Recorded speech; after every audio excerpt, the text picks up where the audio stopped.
ahora sí, yo creo que ya estamos todos por ahí, espero saluditos.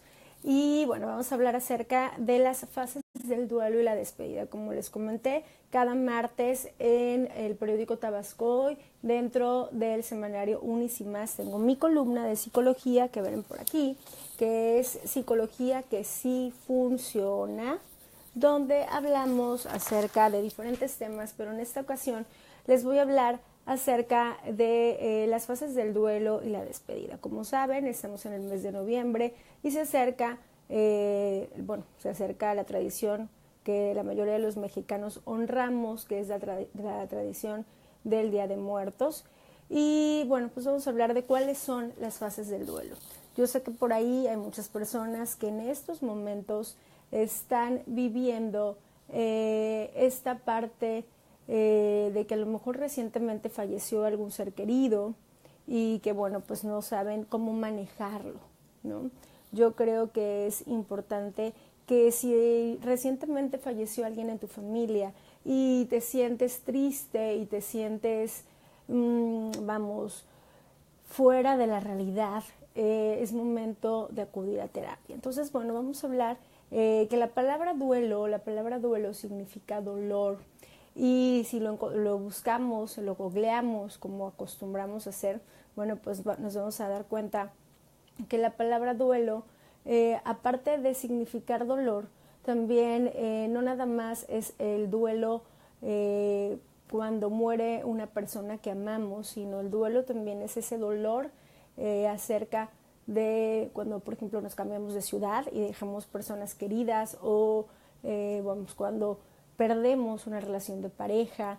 El duelo como tal es el dolor que provoca la separación o la pérdida.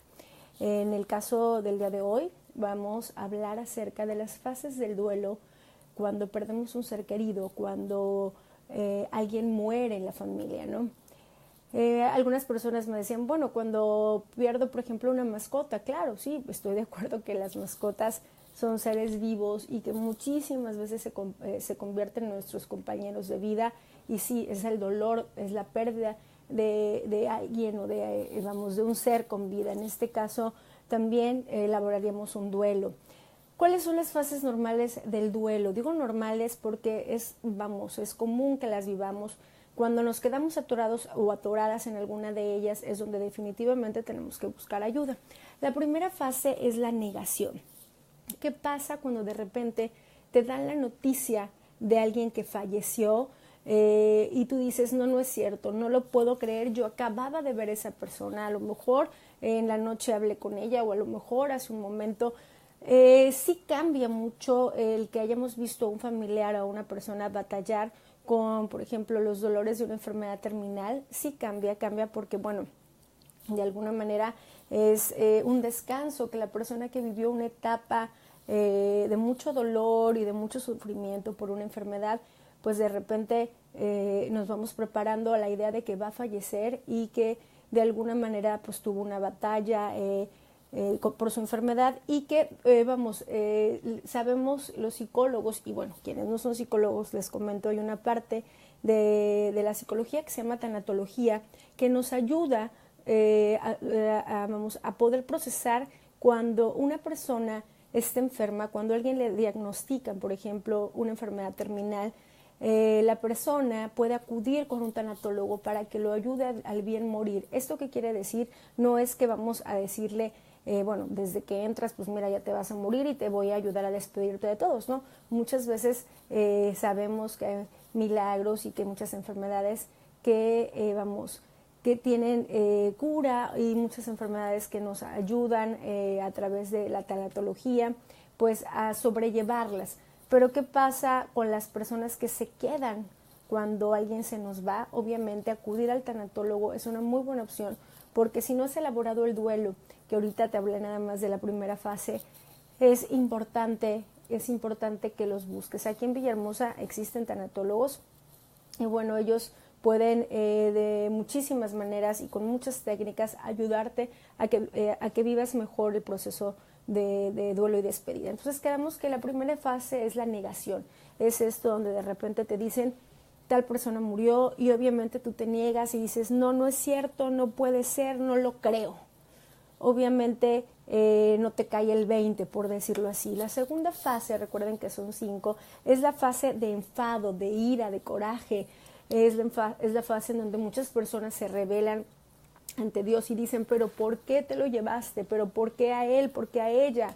¿Por qué si a lo mejor estaba en la plena juventud o cuando es tristemente algún hijo, ¿no? Que sabemos todas las que somos mamás y papás que no se tiene nombre, ¿no? Cuando se muere un esposo o una esposa se dice viudo o viuda, cuando se muere un papá se dice que te quedas huérfano de padre o madre, pero cuando se te muere un hijo pues ni siquiera hay nombre y el dolor debe de ser tremendo, ¿no? Entonces definitivamente en esta fase de enfado e ira estás muy enojado, estás muy enojada y de verdad empiezas muchas veces la gente maldice, la gente grita, la gente se desespera. Durante esta etapa de ira y de enfado, también hay personas que pueden tener la reacción contraria.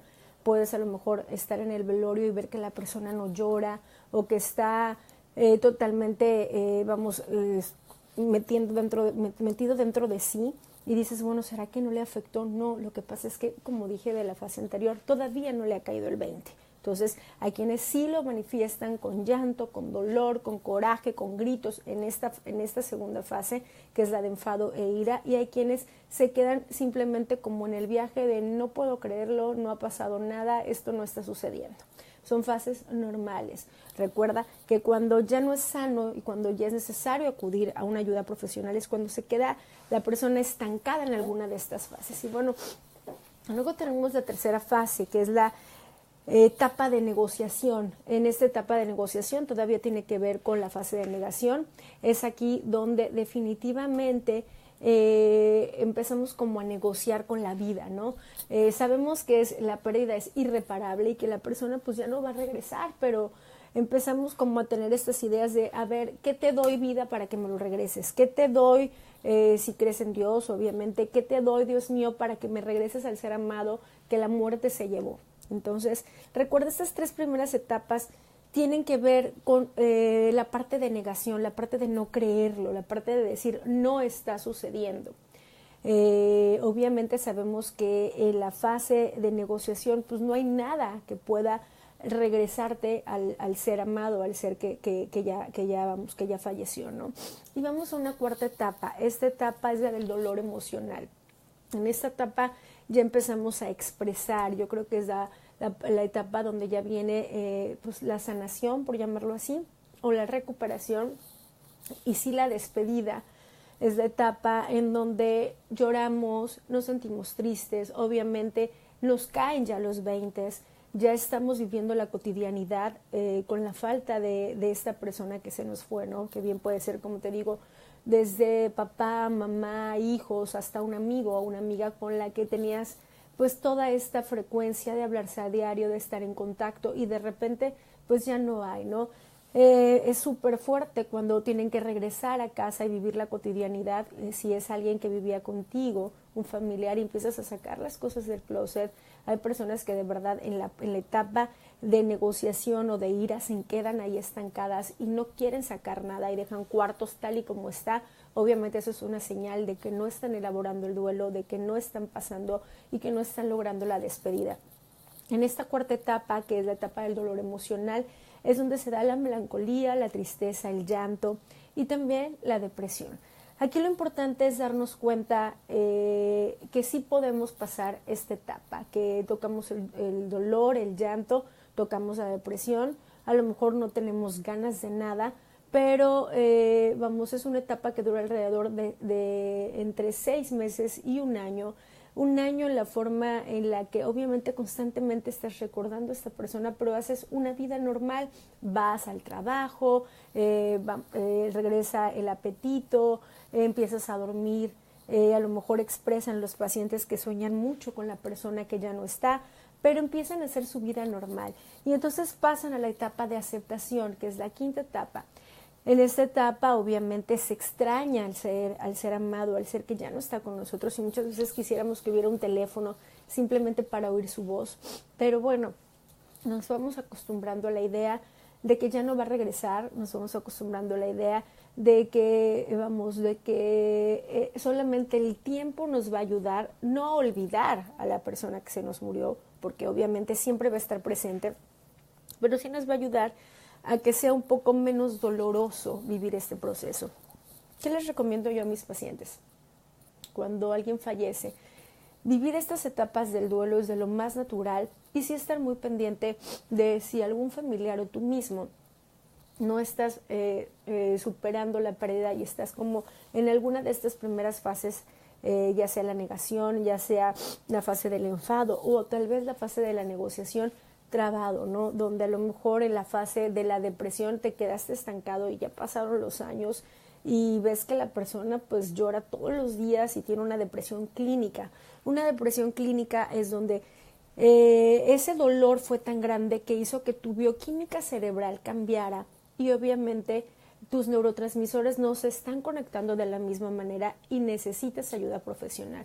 Ayuda profesional de un psiquiatra que va a mandarte fármacos para que obviamente o la bioquímica de tu cerebro vuelva a la normalidad, porque tanto dolor no pudiste procesarlo y sí es necesario tomar medicación. Obviamente la única persona autorizada para mandarte antidepresivos, ansiolíticos, es un psiquiatra. ¿Y por qué hay que hacerlo? Porque cuando hay una depresión clínica como tal, definitivamente no podemos decirle a una persona, llora, hombre, llora un ratito, échale ganitas, se te va a pasar. No, estamos hablando que su cuerpo, que su mente, que su psique no está tolerando esta pérdida. Entonces, sí es importante que si se conoces a un familiar o a un amigo que literalmente está en el viaje de la depresión después de perder a un ser querido, invítalo, acompáñalo a recibir ayuda psicológica, ayuda psiquiátrica.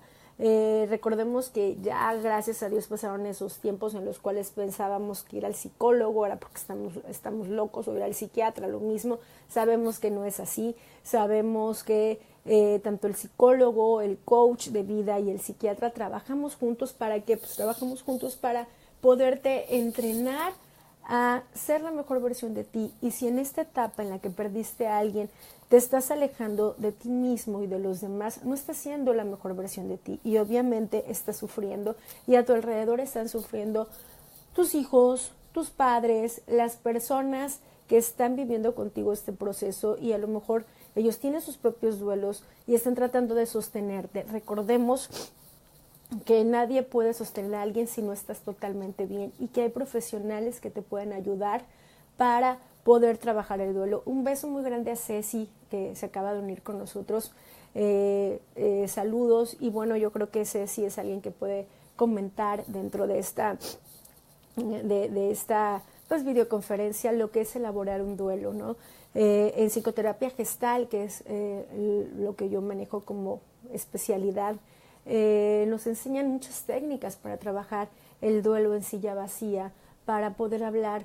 A lo mejor dentro de la muerte repentina de un ser querido, pues no pudiste ni siquiera despedirte porque pues definitivamente no hubo el tiempo, fue de manera sorpresiva. Y bueno, es necesario trabajarlo en terapia, hacer la formalidad de trabajar esas partes que a lo mejor no están cerradas, esas partes que a lo mejor todavía te duelen o que simplemente no pudiste decirle al ser amado que se te fue y que no hubo y te quedaste como con esta parte, ¿no? De verdad, no lo tomes como algo a la ligera. Si estás pasando por la muerte de un ser amado, de un ser querido y sientes que estás estancado, que no estás pudiendo sobrellevar una vida normal, acude a terapia psicológica. Como saben y como lo escribo también en la columna, 351-1349 es el teléfono del consultorio para todas las personas que quieran acudir, que quieran tanto ir a terapia psicológica como a coaching de vida. Y bueno, pues seguirme en mis redes sociales. Estoy en Facebook, ahí bueno, ya saben, como Rosy Estrada. Estoy en Instagram, igual como Rosy Estrada, en Twitter, @Rosy Estrada. Y el website, que sí me gustaría mucho que entraran para que revisaran, si Dios quiere, entre diciembre y enero tendremos un taller, el taller que tenemos siempre para recibir el año. Y entonces, bueno, pues ahí en www.rosiluestrada.com van a poder encontrar todas las fechas. Y recuerden que si ustedes llaman al consultorio y comentan que vieron o que me siguen en las redes o que vieron los videos o que vieron el programa de televisión, los lunes estoy en Este Día a las 9:30 de la mañana por TVT, los martes estoy en Cóctel Musical a las 5:30 de la tarde, y los martes también sale la columna de psicología dentro del Diario Tabasco Hoy, en el semanario Unis y Más. Ahí encuentran psicología que sí funciona. El tema de hoy sé que es un tema pues serio, es un tema que mueve fibras, es un tema que puede ser muy sensible para muchas personas y más para quienes están viviendo el proceso reciente del duelo. Yo les invito a que estos días, que son pues días en los que la mayoría de la gente acude al panteón para ofrendar o para estar ahí con la persona que se fue, aunque saben que ya no están ahí. Si ustedes lo hacen como tradición, adelante, pero bueno, yo les invito a que honren la memoria de su ser amado, de su ser querido que ya no está aquí, que la honren a través de tener pláticas en familia, o platicar directamente con él, con la persona que está ya en otro plano, y no evitar el recuerdo. A veces cuando alguien se nos muere, lo que hacemos es como evitar el acordarnos de, sobre todo si está muy reciente, porque nos provoca llanto. Una de las indicaciones para cuando alguien fallece es: tráelo tus recuerdos, habla constantemente en el carro, platícale. La persona ya no está físicamente, pero sí está en tu mente, sí está en tus recuerdos, sí queda parte de su esencia en ti. Y bueno, te invito a que también en estos días honres la memoria de tu ser amado, haciendo algo que a él o a ella le gustaba, tal vez, no sé, viendo la película que le fascinaba, ahorita que tenemos todo esto de Netflix, viendo fotos, recordando. Se me ocurre también esta parte de, no sé, la comida favorita, ¿no? Que le gustaba el mole, que le gustaba comer pescado, ir al lugar favorito. O sea, vamos a honrar la muerte con la vida. Entonces, esto es, si en estos días son días que está muy presente la muerte y los recuerdos de todas las personas que ya sea en tu familia o en todas las familias se nos han adelantado, no evites el recuerdo. Te invito a que por favor lo tengas muy presente y que honres la memoria de ese ser amado, de ese ser querido, platicando de él, platicándole a lo mejor a tus hijos de tu abuelo, de tu abuela, sacando fotos, comiendo, como te vuelvo a decir, su guisado, su comida preferida. Y que no lo sufras, que lo vivas, que vivas esos recuerdos como si pudieras tocarlos, como si hubiera sido ayer. Espero de todo corazón que este tema te haya gustado. Para mí es un placer poder platicar contigo todos los martes. Recuerda que tenemos una cita a las 8:30 de la noche. Y bueno, si Dios quiere, nos vemos el próximo martes con otro tema más de psicología y coaching de vida. Soy la psicóloga Rosy Estrada. Les mando un beso muy grande.